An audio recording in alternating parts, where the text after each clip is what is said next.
شخصیت، عالمی دانشور اور عظیم سکالر حضرت علامہ ڈاکٹر ظہور احمد اظہر صاحب دامت برکاتہم العالیہ آپ کے سامنے تشریف لائے ہیں۔ ہم سب ان کی آمد پر دل کی اتح گہرائیوں سے انہیں خوش آمدید کہتے ہیں۔ تو اب بلا تاخیر خطاب تو پہلے جگر گوشہ حضرت بابا جی مدہ ذلہ العالی کا ہونا تھا، لیکن فیصلہ یہ ہوا کہ پہلے ڈاکٹر صاحب کا خطاب ہوگا، اس کے بعد آپ کا خطاب جو ہے وہ ہوگا۔ تو میں بلا تاخیر دعوت خطاب دینا چاہوں گا عظیم سکالر، عظیم دانشور ڈاکٹر ظہور احمد اظہر صاحب کو کہ حضور تشریف لائیے اور اسلام کے خلاف یہودیت اور قادیانیت کا باہمی تعاون پر اپنے خیالات کا اظہار فرمائیں۔ نعرہ تکبیر، نعرہ رسالت، سیدی مرشدی، سیدی مرشدی۔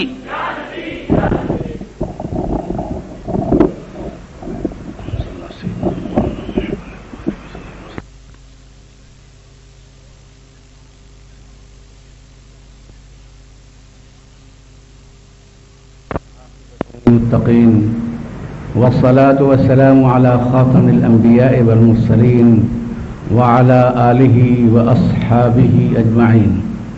أما بعد فأعوذ بالله من الشيطان الرجيم. بسم الله الرحمن الرحيم. إن الله وملائكته يصلون على النبي يا أيها الذين آمنوا صلوا عليه وسلموا تسليما. اللهم صل على سيدنا مولانا محمد وبارك وسلم وصل عليه. محترم المقام جناب سید ہدایت رسول شاہ صاحب، علماء کرام، عزیز طلبہ، سب سے پہلے میں یہ ضروری سمجھتا ہوں کہ ہدایت رسول صاحب کی خدمت میں ہدیہ تبریک پیش کروں کہ انہوں نے ایک نہایت ہی اہم موضوع اور مسئلے کے بارے میں میری اور آپ سب کی توجہ مبذول کرانے کی کوشش فرمائی ہے، اور پھر میں ان کا شکریہ ادا کرتا ہوں کہ مجھے انہوں نے یہاں آ کر کے اس موضوع پر کچھ کہنے کی دعوت دی۔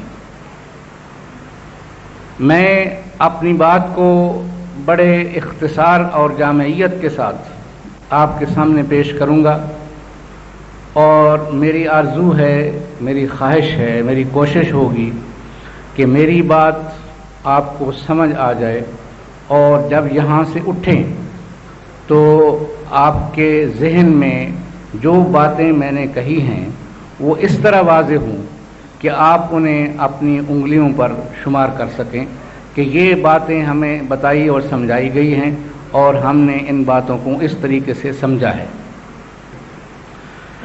ہمارا جو موضوع ہے کہ قادیانی یہودی تعاون جو اسلام کے خلاف عالمی سطح پر چل رہا ہے، اس کو 5 نقطوں میں ہم تقسیم کر سکتے ہیں۔ سب سے پہلے تو اس کی حقیقت اور اہمیت، اور اس کے بعد یہ جو قادیانی یہودی تعاون ہے اس کی بنیادیں کیا ہیں، کس بنیاد پر یہ تعاون چل رہا ہے، اور تیسرے نقطے میں یہ بات آپ کے سامنے آئے گی کہ اس تعاون کی عملی شکلیں اور عملی صورتیں کیا کیا ہوتی رہی ہیں اور ہو رہی ہیں، اور اس کے بعد چوتھی بات یہ کہ یہ جو یہودی قادیانی تعاون ہے اسلام کے خلاف محاذ بنایا ہوا ہے، وہ چاہتے کیا ہیں، ان کی منزل کیا ہے، وہ اس سے کیا مقصد حاصل کرنا چاہتے ہیں، اور 5ویں اور آخری بات یہ ہوگی کہ ان کی یہ کوششیں کس حد تک کامیاب ہو رہی ہیں، اور آگے ان کے امکانات کیا ہیں، اور ان کا سد باب ہمیں کیسے کرنا چاہیے۔ تو سب سے پہلے میں آپ سے یہ عرض کروں گا کہ جیسا میں نے پہلے کہا کہ جناب ہدایت رسول صاحب ہم سب کے شکریہ کے مستحق ہیں، اور ہم ان کی خدمت میں مبارکباد پیش کرتے ہیں کہ انتہائی اہم مسئلے کی طرف انہوں نے ہمیں متوجہ کرنے کی کوشش کی ہے، اور آپ حضرات کو، یعنی آپ سے مراد آپ عزیز طلبہ ہیں، کیونکہ آپ نے امت کی رہنمائی کرنی ہے، قوم کے سامنے آپ نے جانا ہے، دین اسلام کا دفاع کرنا ہے، اور سب سے بڑھ کر یہ کہ محمد مصطفیٰ صلی اللہ علیہ وسلم کی عزت اور عصمت اور عفت کا دفاع کرنا ہے، اور دنیا کے جو شرور اور فتن ہیں ان سے ان کو بچانا ہے، اور سعادت دارین حاصل کرنی ہے۔ اس لیے یہ موضوع اتنا اہم ہے کہ اس پر آپ غور کریں اور پورے طور پر اپنے آپ کو مسلح کریں، یوں نہیں کہ ایسی بات آپ نے ہوائی سی کر دی، آپ نے بغیر کسی ثبوت کے، بغیر کسی دلیل کے، بغیر کسی معقول انداز کے اگر آپ نے بات کہہ دی اور آگے سے انہوں نے آپ کا جواب دے دیا تو پھر کیا رہ جائے گا؟ تو اس واسطے جو مخالف ہے اس کے سامنے آپ وہ بات کریں کہ جس سے وہ لاجواب ہو جائے اور آگے وہ آپ کو لاجواب کرنے کی جسارت ہی نہ کر سکے۔ تو آپ اس طریقے سے تیاری کریں اپنے آپ کو، اور اس پر کتابیں آپ کو مل جائیں گی، بہت کچھ لکھا ہے علماء نے اور بہت کچھ کہا گیا ہے، لیکن اس کی طرف آپ اپنے آپ کو تیار کریں اور توجہ دیں، اور وہ کتابیں آپ کے سامنے ہونی چاہیے۔ میں صرف اسی موضوع کے حوالے سے بات کروں گا۔ تو سب سے پہلی بات کہ یہ جو تعاون ہے اس کی حقیقت کیا ہے اور اس کی اہمیت کیا ہے؟ بات یہ ہے کہ آپ یوں سمجھ لیں کہ امت اسلامیہ، عالم اسلام ایک قلعہ ہے یا ایک مکان ہے۔ ایک غدار چور جو ہے وہ اندر سے اس کو کھوکھلا کرنے لگا ہوا ہے، اور ایک خونخوار ڈاکو باہر سے حملہ آور ہے۔ یہ ان دونوں کی مثال ہے۔ قادیانی یہ کوشش کر رہے ہیں کہ امت مسلمہ کو اندر سے کھوکھلا کیا جائے اور یہاں رہ کر کے مسلمانوں میں غلط فہمییں اور ان کے اندر فتنے کھڑے کیے جائیں، اور یہاں کی جو باتیں ہیں وہ صحیح معلوم کر کے دشمنوں کو مہیا کی جائیں، تاکہ جو باہر سے جو ڈاکو حملہ آور ہو رہے ہیں ان کو صحیح رستہ جو ہے معلوم ہو سکے اور حملہ آور ہو سکیں۔ اور یہ جو ڈاکو ہیں یہودی، یہ پچھلی 14 صدیوں سے اسلام اور مسلمانوں کے خلاف لگے ہوئے ہیں۔ اگر آپ سے کوئی یہ پوچھے کہ مسلمانوں کا شدید ترین دشمن، خطرناک ترین دشمن کون ہے، تو یہ آپ کو معلوم ہونا چاہیے کہ آپ بغیر تردد کے، بغیر سوچے یہ کہہ سکیں کہ یہ یہودی ہے، اور یہ میں اپنے پاس سے نہیں کہتا۔ اللہ رب العزت نے آج سے 14.25 صدیاں پہلے یہ فرما دیا تھا کہ لَتَجِدَنَّ أَشَدَّ النَّاسِ عَدَاوَةً لِلَّذِينَ آمَنُوا الْيَهُودَ وَالَّذِينَ أَشْرَكُوا۔ لَتَجِدَنَّ، آپ مجھ سے زیادہ جانتے ہیں، مؤکد صیغہ ہے حاضر کا، اس سے نبی کریم صلی اللہ علیہ وسلم کی ذات بھی مراد لی گئی ہے، لیکن بہتر یہ ہے کہ ہر مخاطب جس سے بات ہو رہی ہے اور جس سے قرآن کا خطاب ہے، جو قرآن کریم پڑھ رہا ہے، یہ اس کی طرف جو ہے خطاب ہے کہ اے سامنے والے مخاطب، تو یقیناً پائے گا، پکی بات ہے کہ تو پائے گا، اشد الناس عداوتاً، تمام لوگوں میں شدید ترین دشمنی والا، الیہود، یہودیوں کو، والذین اشرکوا، اور وہ لوگ کہ جو مشرک اور بت پرست ہیں۔ یہ دو جو ہیں یہ اہل ایمان کے سب سے زیادہ دشمن ہیں۔ اور یہ کیوں دشمن ہیں میں زیادہ تفصیل میں نہیں جا کر صرف 2 باتیں آپ کو بتا دوں۔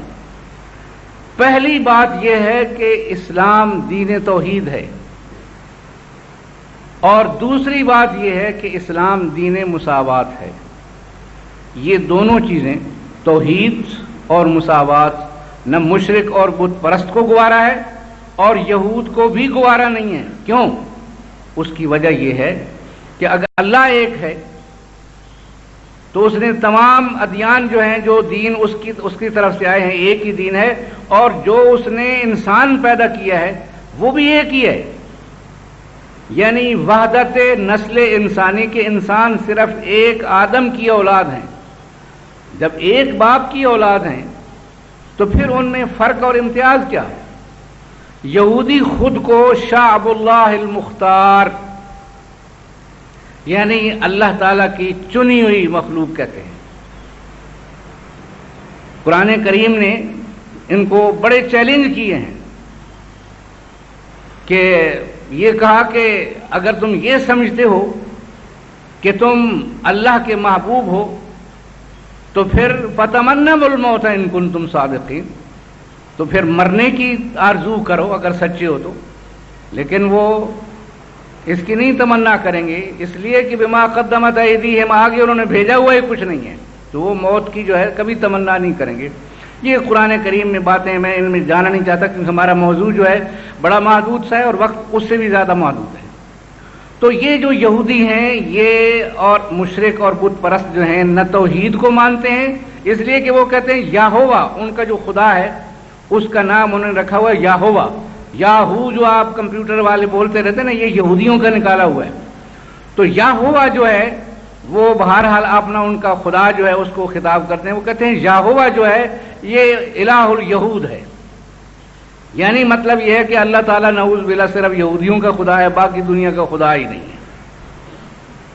اور اس کے بعد سب انسان جو ہیں برابر ہیں، وہ کہتے ہیں نہیں جی نہیں، یہودی جو ہیں وہ چنے ہوئے ہیں، یہودی جو ہیں وہ اللہ کی محبوب قوم ہے۔ اور یہ جو بت پرست ہیں اس کی اگر آپ ایک مثال لینا چاہیں تو اپنا یہ قریب کا جو بت پرست ہے واگھا سے اس طرف، اس کو آپ دیکھ لیں۔ 4 طبقات میں سوسائٹی تقسیم ہے، 4 طبقات میں، برہمن، ویش اور کھشتری اور شودر۔ برہمن صاحب جو ہیں وہ کہتے ہیں کہ جی ہم تو خدا کے پیشانی اور ناک سے ہماری مٹی لی گئی، اللہ میاں نے خدا نخواستہ جو ہے اپنا ناک جو ہے اور ماتھا اور اس سے جو ہے مٹی لے کر کے تو جناب برہمن بنا دیا۔ اور جو شودر ہے بیچارہ وہ پاؤں کی نیچے جو مٹی پڑی تھی اس سے بنا دیا ہے، وہ سب سے نیچے پڑا ہوا ہے۔ اب باقی جو 2 درمیان والے ہیں وہ بھی درمیان میں جو ہے وہ سینڈوچ بنے ہوئے ہیں، ان کے پاس بھی کچھ نہیں ہے، سب کچھ برہمن کے پاس ہے۔ اور وہ کیا کہتے ہیں، کیا کرتے ہیں؟ اس کی ایک مثال قرآن کریم نے اور محمد مصطفیٰ صلی اللہ علیہ وسلم نے علم کو ہر انسان کا حق نہیں بلکہ فرض قرار دیا ہے۔ حق میں اور فرض میں بڑا فرق ہوتا ہے۔ آپ کا حق ہے، مجھ سے آپ نے 10 روپے لینے، پروفیسر صاحب جان دو جی اسی 10 روپے نہیں لیندے، آپ نے حق چھوڑ دیا نا، لیکن آپ کا فرض ہے ایک نماز پڑھنی۔ اللہ میاں نو کہہ سکتے ہو کہ جی تو سانو اج دی زور دی معاف کر دے، اللہ میاں فرض نہیں معاف ہو سکتا۔ سو محمد مصطفیٰ صلی اللہ علیہ وسلم کے دین میں قرآن کریم کی روح سے علم جو ہے وہ ہر انسان کا حق بھی ہے اور فرض بھی ہے۔ یہ پھر لمبی بات ہے، کبھی اس پر علم کے موضوع پر آپ سے اگر بات کریں گے تو بات چلے گی۔ تو یہ جو قرآن کریم کا نقطہ نظر ہے علم کے بارے میں، وہ اور محمد صلی اللہ علیہ وسلم کا جو نقطہ نظر ہے وہ آپ نے معلوم کیا۔ برہمن یہ کہتا ہے کہ اگر برہمن پوتھی پڑھ رہا ہے بیٹھ کر کے اپنے کمرے میں اور گلی میں سے کوئی شودر گزرا ہے اور اس کے کان میں آواز پڑ گئی ہے برہمن کی اور پتہ چل گیا کہ یہ اس نے شودر نے سن لیا ہے، تو اس کی سزا پتہ ہے کیا ہے؟ اس کو پکڑو، پکڑ کر کے اس کے کانوں میں سیسا پلا دو تاکہ آج کے بعد وہ سن ہی نہ سکے۔ اس نے علم کی بات کیوں سنی؟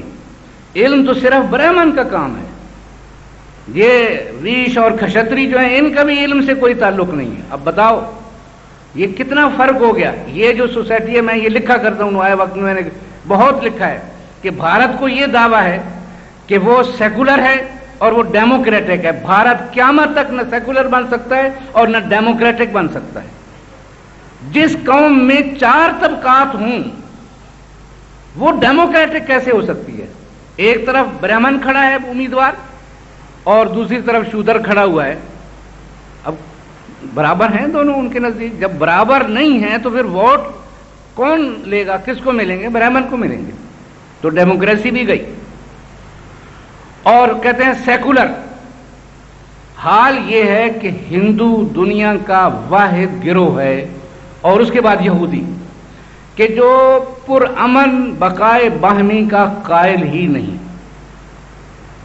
کہ ایک ہندو اور غیر ہندو پرامن طور پر رہ سکیں، وہ کہتے ہیں یہ ممکن ہی نہیں ہے. تو وہ سیکولرزم کدھر گیا؟ سیکولرزم بھی گیا اور جمہوریت بھی گئی. یہ جھوٹا دعویٰ ہے. اسی وجہ سے آج تک وہاں پر جو ہے وہ تقریباً 70% شودر بیچارے جو ہیں وہ روٹی کو ترستے ہیں، پانی کو ترستے ہیں. کنواں جو ہے برہمنوں کا، اس سے کوئی شودر پانی نہیں لے سکتا. اور شودر کے ساتھ اور شودر کے اہل و عیال کے ساتھ جو چاہیں باقی خاص طور پنڈت جو ہیں وہ کر سکتے ہیں، کوئی قید نہیں، کوئی رکاوٹ نہیں ہے. تو یہ سیکولرزم ہے، یہ جمہوریت ہے. سو اصل بات جو آپ سے کہنے کی تھی، آپ کہیں گے کہ جب پروفیسر ہے بات اور کر رہا ہے اور بات سیکولرزم کی اور جمہوریت کی آگے، لیکن یہ آپ کو سمجھانا مقصود ہے کہ یہ دونوں جو گروہ ہیں، یہودی بھی اور بت پرست بھی، یہ اللہ کی توحید کو بھی نہیں مانتے اور انسان کے ایک ہونے کو بھی نہیں مانتے. محمد صلی اللہ علیہ وسلم نے کیا فرمایا؟ کہا کلکم لآدم وآدم من تراب، سب آدم کے بیٹے ہو، اور آدم جو تھے وہ مٹی سے پیدا کیے تھے. اور اس خطاب میں بہت لمبا خطبہ ہے، اور کہا کہ ان العربیۃ لیست بأمن ولا بأم لأحد منکم، اور یاد رکھو عربی زبان جو ہے تم میں سے نہ کسی کی ماں ہے نہ باپ ہے. من تکلم بالعربیۃ فهو عربی، جو عربی بولے گا وہ عرب ہے. ومن وجد له ابوان فی الاسلام فهو عربی، اور جس کے دادا اور باپ مسلمان ہو گئے وہ بھی عرب ہے. کون فرما رہا ہے؟ محمد مصطفیٰ صلی اللہ علیہ وسلم فرما رہے ہیں. کہا کہ ختم ہو گیا، کوئی عرب، کوئی عجم، کوئی گورا، کوئی کالا، کوئی فرق نہیں، سب ایک جیسے ہیں، سب برابر ہیں. اور یہ وہ دعویٰ ہے اور یہ وہ دعوت ہے محمد مصطفیٰ صلی اللہ علیہ وسلم کی کہ دنیا آج پر اس پر ٹوٹ پڑی ہے. وہ کہتے ہیں اچھا یہ جن کو مسلمانوں کی اتنا بدنام کر رہے ہیں، جس محمد صلی اللہ علیہ وسلم کے بارے میں یہودیوں نے اتنی غلط تصویر ہمیں دکھائی ہوئی ہے، اس نے یہ فرمایا ہے. آج دنیا میں خاص طور پر یورپ اور امریکہ میں تیزی سے پھیلنے والا اگر کوئی مذہب ہے تو وہ اسلام ہے. اور اس کی وجہ یہ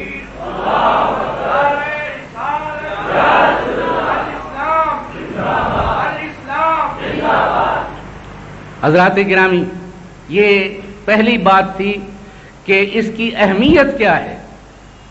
اب ہم یہ دیکھنا چاہتے ہیں کہ اس تعاون کی، یہودیوں کا اور قادیانیوں کا جو تعاون ہے، اس کی بنیادیں کیا ہیں. آپ کو معلوم ہے کہ نبی کریم صلی اللہ علیہ وسلم کی صحیح احادیث ہیں جس میں آپ فرمایا کرتے تھے کہ انا دعوت ابی ابراہیم و بشرا اخی عیسی ابن مریم و دعاء امی التی دعت، میں حضرت ابراہیم خلیل اللہ علیہ السلام کی دعا کا نتیجہ ہوں. کتنی دعا فرمائی تھی ابراہیم علیہ السلام نے؟ سورۃ بقرہ میں بھی ذکر ہے، سورہ ابراہیم میں بھی آیت آئی ہوئی ہیں، ربنا وبعث فیہم رسولا منہم. یہ حضرت ابراہیم علیہ السلام کی دعا تھی.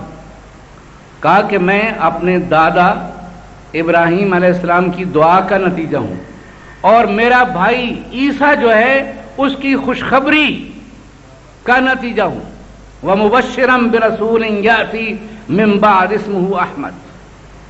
اور یہ من بعد اسمہ احمد کہاں آیا ہے؟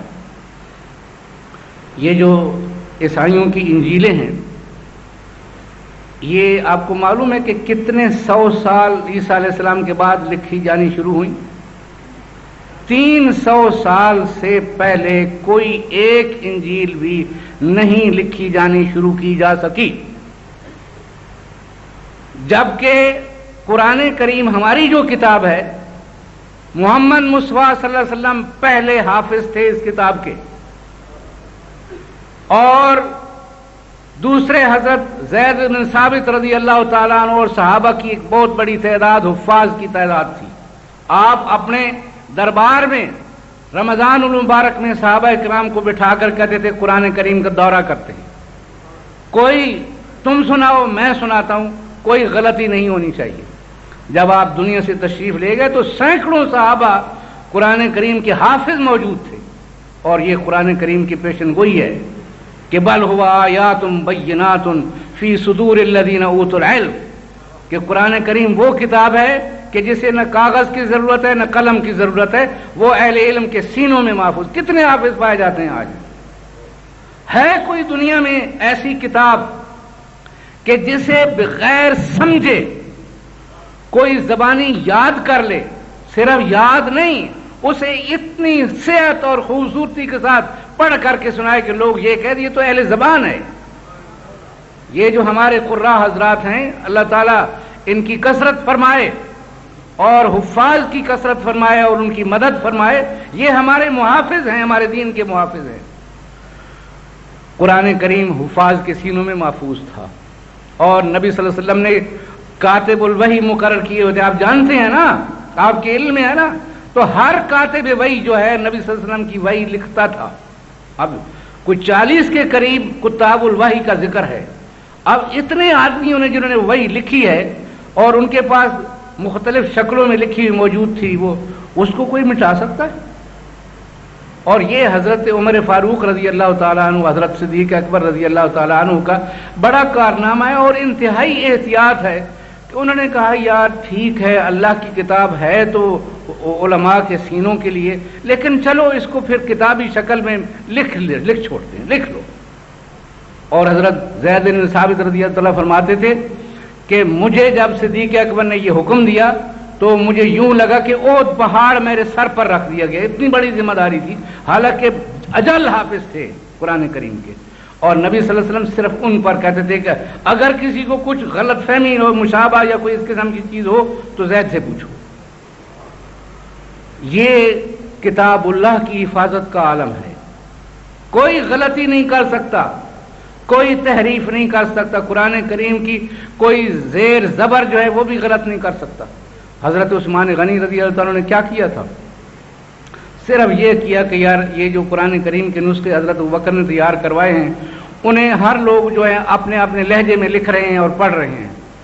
حضرت عثمان نے یہ کیا کہ بس آج کے بعد صرف محمد مصطفیٰ صلی اللہ علیہ وسلم کا جو لہجہ ہے، قریش کا لہجہ، قرآن کریم سرکاری طور پر صرف اس میں ہوگا، اور لکھ دیا۔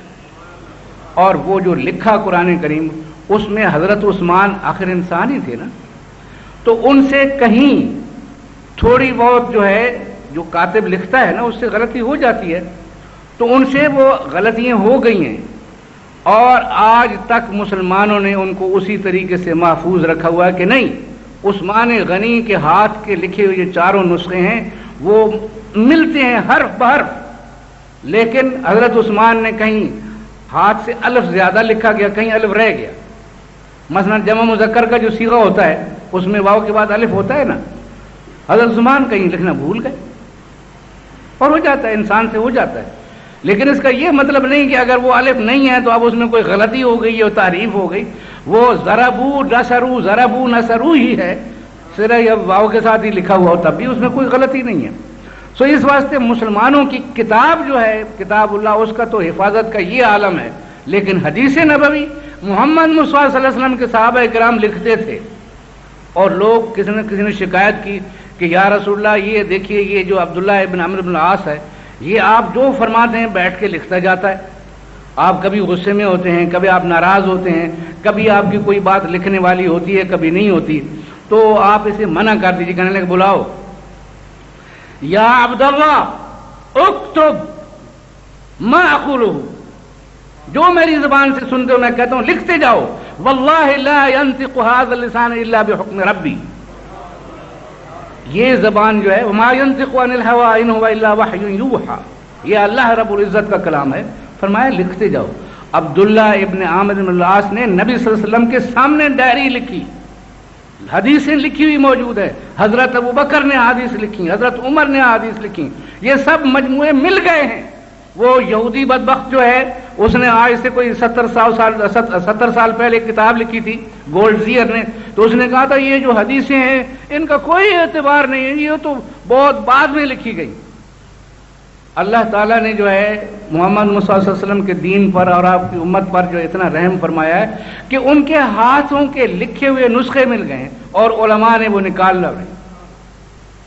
ہماری جو احادیث ہیں وہ ان کی اناجیل سے زیادہ صحیح ہیں، اور یہ میں نہیں اپنے پاس سے کہہ رہا، ان کے اپنے جو یورپ کے مستشرقین ہیں انہوں نے یہ مانا ہے کہ صاحب قرآن کریم کو تو ہم کیا تنقید کریں گے، اس پر تو ہو نہیں سکتی، یہ تو جو ان کی حدیثیں ہیں نبی صلی اللہ علیہ وسلم کی جو ارشادات ہیں وہ بھی ہماری انجیل سے زیادہ محفوظ ہیں اور زیادہ اتھینٹک ہیں، زیادہ قابل اعتماد اور قابل بھروسہ ہیں۔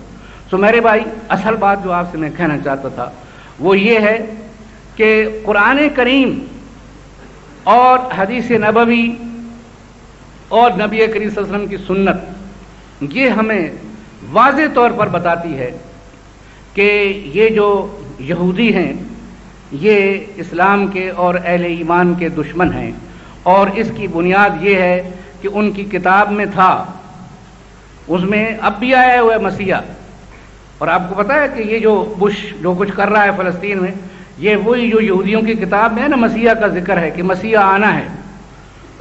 انہوں نے بش کو وہ کتاب دکھائی کہ اس میں لکھا ہوا ہے کہ مسیح آئے گا، اور جو یروشلم کی پہاڑی ہے اس کا نام عربی میں صہیون ہے اور انگریزی میں اس کو زیون بولتے ہیں، زیون، تو اسی سے زیونسٹ اور صہیونی جو ہے آتا ہے۔ تو کہا یہ، اور وہ پہاڑی کے اوپر شہر بیت المقدس کا جو شہر ہے وہ حقیقت میں شروع میں ایک پہاڑی، اب بھی پہاڑی ہیں چھوٹی چھوٹی ادھر ادھر، تو جس پہاڑی پر سنٹر ہے اس کا بیت المقدس کا اس کو جبل صہیون کہتے ہیں۔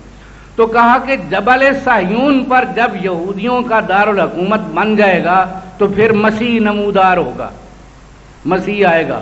تو بش سے کہا کہ جناب آپ اگر ہمارا وہاں دارالحکومت بنوا دیں تو بس عیسیٰ کو ہم نیچے لے آئیں گے اور آپ ان کا استقبال کیجیے۔ میں نے کہا واہ بھائی واہ، یہ تو پھر میں بڑا مبارک صدر ہوا امریکہ کا کہ میرے زمانے میں جو ہے عیسیٰ اترے گا، سبحان اللہ، اتارو جی۔ وہ اتر گیا ہے، وہ عراقیہ نے اتار دیتا ہے، یہ باقی رہ گیا اس افغان اتار دیں گے اور اس کے بعد سارے اتار دے جائیں گے۔ سو اصل بات جو ہے وہ یہ ہے کہ اس میں لکھا ہوا ہے، اور اسی مسیح کا ذکر ہے حضرت عیسیٰ علیہ السلام کا کہ جب وہ دنیا میں آئے تھے تو یہ بدبخت ان کی والدہ محترمہ پر تہمت لگاتے تھے اور ان کو تانے دیتے تھے حضرت عیسیٰ علیہ السلام کو، اور زندگی میں ان کے لیے زندگی اجیرن کر دی اور ان کو پھانسی لگوایا اپنے خیال کے مطابق۔ رومنوں سے شکایت کی کہ یہ جو ہے یہ کرتا ہے، اس کو پھانسی لگاؤ۔ وہ تو یہ ہے کہ اللہ تعالیٰ کا اپنا ایک نظام ہے قدرت کا۔ یہودا اس کا جو غدار حضرت عیسیٰ علیہ السلام کا حواری تھا، اس کی شکل حضرت مسیح علیہ السلام سے ملتی تھی۔ عیسیٰ علیہ السلام کو اللہ تعالیٰ نے اٹھا لیا، اس کا جو بھی تھا، اور وہ پکڑا گیا کہ یہی ہے عیسیٰ، پکڑو انہوں۔ وہ کہے وہ بڑا ہونے کے یار میں یہودا جے، انہیں کہا نہیں بس تو ہی، انہوں جا کے پھانسی لا دیتا۔ انہوں نے کہا جی مسیح پھانسی لگ گیا۔ قرآن کریم ما قتلوہ وما صلبوہ ولکن شبہ لہم، نہ قتل کر سکے ہیں نہ پھانسی دلوا سکیں، بلکہ بس ایسی ان کو اشتباہ لگا ہے، یہودا کو پھانسی دے لی گئی، ہم نے تو مسیح علیہ السلام کو دیا، موسیٰ عیسیٰ علیہ السلام کو نہیں کر سکے، بل رفعہ اللہ علیہ، اللہ تعالیٰ نے ان کو اپنے پاس اٹھا لیا۔ یہ الگ مسئلہ ہے، عیسیٰ علیہ السلام مسیح علیہ السلام کا آنا جانا جو ہے یہ کبھی اگر موقع ملا پھر آپ سے بات کریں۔ بہرحال اصل بات جو آپ کو بتانے کی ہے، کہنے کی ہے، وہ دھوکہ دینے میں کمال رکھتے ہیں۔ انہوں نے عیسائیوں کو دھوکہ دیا کہ یہ مسیح ابھی آنا ہے، حالانکہ وہ آ چکا ہے۔ اس مسیح جو ہے اس کا بھی ذکر ہے، اور قرآن کریم اس میں تورات میں فاران سے اللہ تعالیٰ کے یعنی سینائی سے موسیٰ علیہ السلام اور فاران سے محمد مصطفیٰ صلی اللہ علیہ وسلم، وادی بطحا کی جو پہاڑی ہے اس کو فاران کہتے ہیں، اس سے اللہ تعالیٰ جو ہے اس کا پیغام نازل ہونا جو ہے ان کی تورات میں مذکور ہے۔ اور جو انجیل ہے برنباس کی یہ اس کے الفاظ ہیں، اور انہوں نے دوسری انجیلوں میں جو الفاظ ہیں ان کو بدلنے کی کوشش کی ہے، لیکن اس کے باوجود بھی تحریف کے بعد بھی پھر بھی رہ گیا ہے۔ انجیل برنباس میرے پاس اس کا عربی کا نسخہ بھی ہے، اس میں بالکل وہی الفاظ جو قرآن کریم کے ہیں لکھے ہوئے ہیں، مبشرا برسول یاتی من بعد اسمہ، کہ میرے دو کام ہیں، بنی اسرائیل کو جو ہے میں یہ سکھانا چاہتا ہوں، کچھ ان کو بچانا چاہتا ہوں، ان بھیڑوں کو اکٹھا کرنا چاہتا ہوں، اور خوشخبری دینی ہے، آنے والا آئے گا، دنیا کو اس نے سنبھالنا ہے، میں نے نہیں، میں صرف اس کی خوشخبری دیکھی ہے۔ خوشخبری کیا ہوتی ہے؟ بھائی تشریف لا رہے ہیں، تیار ہو جاؤ، محمد مصطفیٰ صلی اللہ علیہ وسلم کی سواری آ رہی ہے، عیسیٰ ابن مریم دنیا کو بشارت دینے کے لیے آیا ہے، یاد رکھو آنے والا ہے، تیاری کر لو، یہ بشارت تھی۔ اب کیا ہوا کہ بشارت تو ہے احمد کی، بشارت ہے احمد کے آنے کی صلی اللہ علیہ وسلم۔ آپ کو معلوم ہے کہ آپ کے دادا نے آپ کا نام محمد رکھا تھا، اور آپ کی والدہ ماجدہ نے آپ کا نام احمد رکھا تھا۔ محمد اور احمد جو ہے یہ خود اپنی کتاب، ہماری کتابوں میں اتنی کثرت سے مذکور ہے۔ یہ اب بدبخت یہ کہتے ہیں، اور وہ کہتا تھا کہ جی اس احمد سے میں مراد ہوں۔ بھئی تو کس طرح مراد ہے؟ تو غلام ہے، تو غلام احمد ہے بھائی، احمد تو نہیں ہے۔ کہا جی کیا جاتا ہے، بدل لیتے ہیں نام، انہوں نے اپنے نبی کا نام بدل دیا۔ آپ کو معلوم ہے اس کا؟ سو نہیں، جاگو، کل کو کیا ہونے والا ہے آپ کو بتا رہا ہوں۔ اس نے مرزا غلام احمد قادیانی نے جو کتابیں لکھی ہیں، کوئی شریف آدمی ان کتابوں کو نہیں پڑھ سکتا، کوئی عقل والا جو ہے ان کو پڑھ کر کے اس کو عقل مند نہیں سمجھ سکتا۔ لکھا ہوا ہے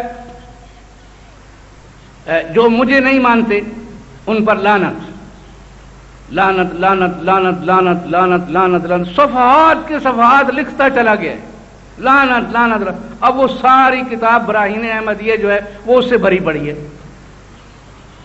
اب بھائی میری وہ ماچھن جو ہے نا جی، جس سے ہمارے گاؤں میں ہم روٹی پکواتے ہیں، وہ پتہ ہے کیا کہتی ہے؟ لاکھ دی لعنتی، وہ اکٹھا ایک لفظ لاکھ دی لعنت، وہ بھیجا نہیں ہے۔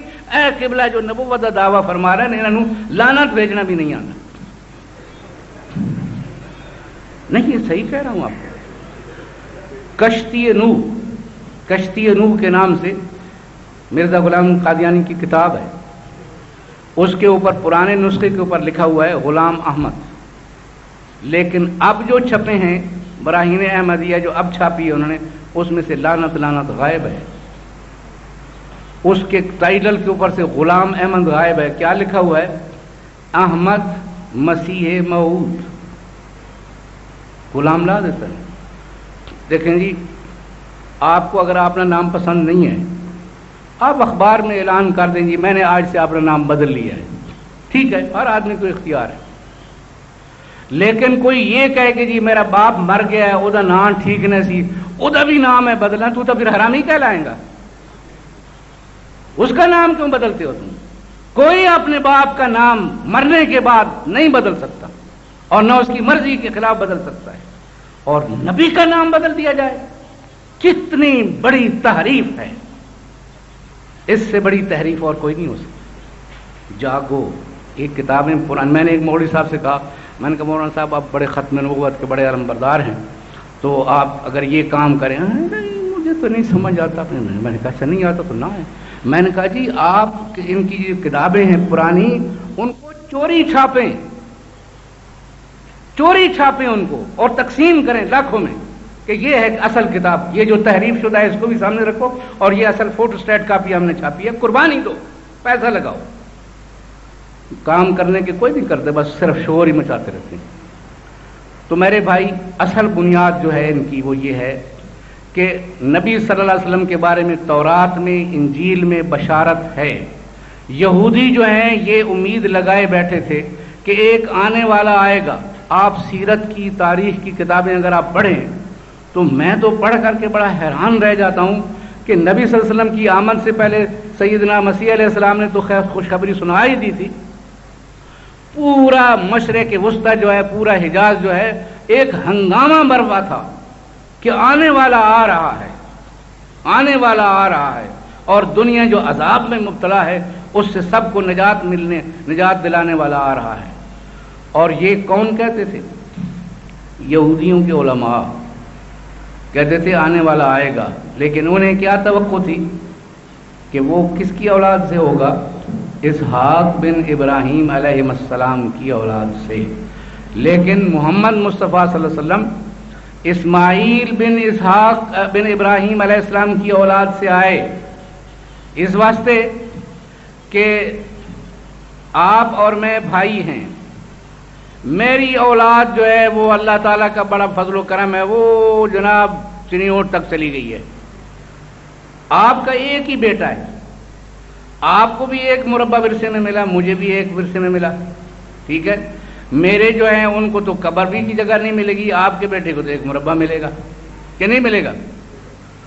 تو اسحاق علیہ السلام کی اولاد سے جو ہے بنی اسرائیل کے نبی آتے رہے اور یہ بدبخت ان کو ذبح کرتے رہے، لیکن اسماعیل علیہ السلام کی نسل سے صرف ایک یکتائے روزگار فرد فرید نبی آیا کہ جو خاتم الانبیاء ہے، لیکن اول الانبیاء خلقا و آخرهم بعثتا ہے۔ یہ محمد مصطفیٰ صلی اللہ علیہ وسلم جو ہیں یہ بھی ابراہیم علیہ السلام کے وارث ہیں، وہ بھی وارث تھے۔ تو یہودی یہ امید لگائے بیٹھے تھے کہ وہ بنی اسرائیل میں سے ہوگا، لیکن ہوا کیا؟ وہ بنی اسماعیل میں سے آ گیا۔ اب وہ یہودی جو انصار اوس اور خزرج سے کہتے تھے کہ ٹھیک ہے پترو نبی آ رہا، آ جانے دو، اسی قبول کر لواں گے تو پھر تانوں نال نمٹاں گے تواڈے نال، جی بڑے خوش ہوتے تھے کہ جی بس آنے والا ہے۔ جب آ گیا تو جل اٹھے حسد سے، اناد سے، بغض سے کہ وہ یہ اسماعیل علیہ السلام کی اولاد سے کہاں سے آ گیا۔